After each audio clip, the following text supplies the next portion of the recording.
بسم الله الرحمن الرحيم. رسالة عاجلة إلى الأكارم في مذهب الاثني عشرية. فهذه أسئلة غاية في الأهمية تشق الطريق سالكا إلى حضرة الإمام المهدي عليه السلام، وخاصة بالفضلاء في مذهب الاثني عشرية. فمن عقائدكم أن للإمام المهدي عليه السلام غيبة لا بد له منها، وأنه فعلا دخل في الغيبة الكبرى منذ أكثر من 1000 سنة، وأنه من ذرية الإمام الحسين عليه السلام. فهذه تساؤلات نضعها بين يدي كل منصف للتفكر، عسى أن تكون مرشدة لنا ولهم للحق والحقيقة. أولا، فيما يخص غيبة الإمام المهدي عليه السلام، جاء في مرويات آل البيت عليهم السلام أن للإمام المهدي عليه السلام غيبة لا بد له منها، وفي هذه الغيبة يرتد بعض أصحابه عما كانوا عليه، ولا يبقى منهم إلا الأندر والأندر. والسؤال المنطقي: لو كان الإمام المهدي الذي لا بد أن تكون له غيبة هو الإمام محمد بن الحسن العسكري، فإن غيبته كانت قبل أكثر من 1000 سنة، وأعداد من يؤمن به اليوم من الشيعة الاثني عشرية يبلغون مئات الملايين، فكيف يتناسب عدد من يؤمن به مع رواية لا يبقى إلا الأندر؟ وكيف يتناسب ذلك مع الرواية التي تصرح بأن شيعته يغربلون ولا يبقى في الغربال إلا القليل؟ فهذا سؤال لا إجابة عليه مقنعة، إلا أن يقال إن الإمام المهدي عليه السلام يولد في زمانه الذي سيظهر فيه، وتكون له دعوة، ثم يغيب عن أصحابه فترة يغربل فيها أصحابه ولا يبقى في الغربال إلا القليل والأندر. هذا أمر منطقي، فالغيبة صحيحة، لكنها ليست كل هذه المدة، وليست للإمام محمد بن الحسن العسكري، وإنما لغيره. وسؤال ثان لا يقل أهمية عن سابقه، وهو: لو كان الإمام المهدي هو الإمام محمد بن الحسن العسكري الذي كانت غيبته قبل أكثر من 1000 سنة، فمن ذا الذي رأى صورته قبل غيبته بحيث أنه إذا ظهر عرفوه بصورته ولم يكونوا له منكرين؟ من؟ كيف سيعرف شخص قد مضى على موت أبويه وإخوانه وعشيرته أكثر من 1000 سنة؟ مرة أخرى، لو قيل إن الإمام المهدي يولد في زمانه الذي سيظهر فيه، ويعرف من موضع ولادته، ويعرف أبواه ونسبه وهكذا، وتكون له دعوة، ثم يغيب عن أصحابه فترة يغربل فيها أصحابه ولا يبقى في الغربال إلا القليل والأندر، فإذا ظهر الإمام عليه السلام عرفه أصحابه، لأن المدة التي غاب فيها مدة لا تفنى فيها أجيال وأمم، وإنما هي فترة بقدر ما يتبين معادن أصحابه. وبعد هذين السؤالين بقي سؤال نقترب فيه أكثر من تعيين شخص الإمام المهدي عليه السلام، وهو ما انتهى إليه السيد الشريف حسن التهامي عليه السلام في كتابه الذي شرح فيه حديث المهدي من عترتي، من أن الإمام المهدي عليه السلام من ذرية الحسن وليس من ذرية الحسين عليهم السلام. فالروايات مختلفة، بعضها تصرح أن الإمام المهدي عليه السلام حسني، وبعضها تصرح أن الإمام المهدي حسيني، فنقف مع ما أورده السيد حسن التهامي عليه السلام من استدلالات على أن الإمام المهدي من ذرية الإمام الحسن بن علي عليهم السلام. والاستدلال كالآتي: التاريخ سنة الله، ولن تجد لسنة الله تبديلا، ولن تجد لسنة الله تحويلا، لذا يتكرر التاريخ ويعاد مع تغيير في الشخصيات.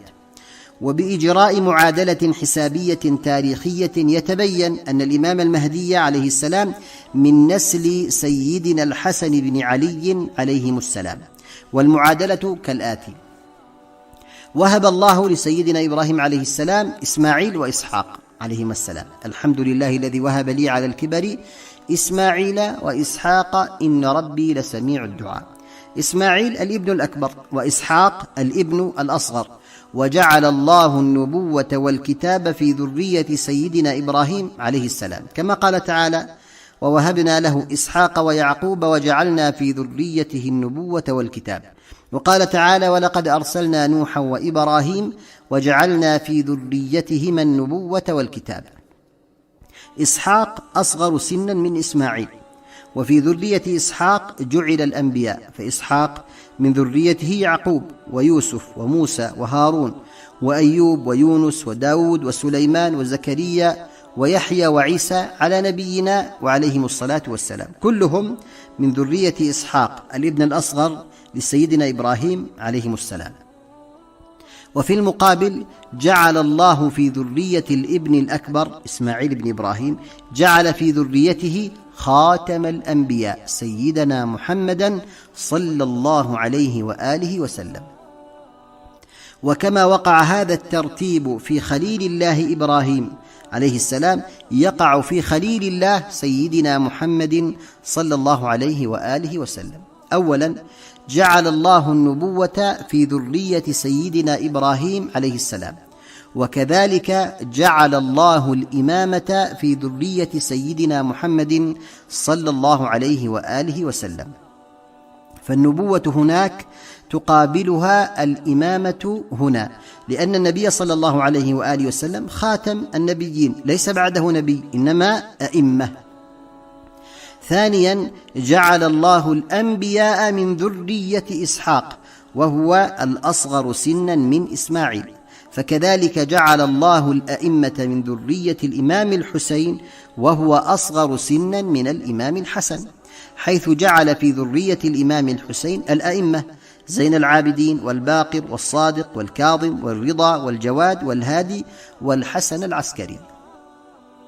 ثالثا، كما جعل الله خاتم الأنبياء في إسماعيل الابن الأكبر سنا من إسحاق، جعل الله خاتم الأئمة في ذرية الإمام الحسن الابن الأكبر سنا من الإمام الحسين.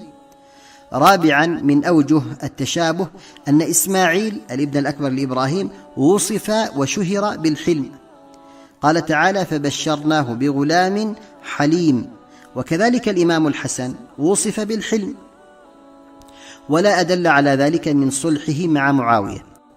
وفي الحديث عن فاطمة بنت رسول الله صلى الله عليه وآله وسلم أنها أتت بالحسن والحسين إلى رسول الله صلى الله عليه وآله وسلم في شكواه الذي توفي فيه، فقالت: يا رسول الله، هذان ابناك فورثهما شيئا. فقال صلى الله عليه وآله وسلم: أما الحسن فله هيبتي وسؤددي، وأما الحسين فله جرأتي وجودي. أخرجه الطبراني في الكبير. خامسا، من أوجه التشابه أن رسالة خاتم الأنبياء من ذرية إسماعيل كانت أوسع نطاقا ممن قبله من الأنبياء، فكان يبعث النبي إلى قومه خاصة، وبعث رسول الله صلى الله عليه وآله وسلم إلى الناس كافة. وكذلك خاتم الأئمة من ذرية الإمام الحسن، وهو الإمام المهدي عليه السلام، نطاق دعوته بل وملكه يعم الأرض كل الأرض. سادسا، من أوجه التشابه أنه كما لم يجعل من ذرية إسماعيل إلا نبي واحد لكنه أفضل الأنبياء، كذلك لم يجعل في ذرية الإمام الحسن إلا إمام واحد لكنه أفضل الأئمة. سابعا، من أوجه التشابه أن آخر الأنبياء سيدنا محمد صلى الله عليه وآله وسلم وصف بأنه على خلق عظيم، كذلك وصف خاتم الأئمة بقوله صلى الله عليه وآله وسلم بأن خلقه يشبه خلق النبي صلى الله عليه وآله وسلم. فعن الإمام علي عليه السلام أنه نظر إلى ابنه الحسن فقال: إن ابني هذا سيد كما سماه النبي صلى الله عليه وآله وسلم، وسيخرج من صلبه رجل يسمى باسم نبيكم صلى الله عليه وآله وسلم، يشبهه في الخلق ولا يشبهه في الخلق. أخرجه أبو داود.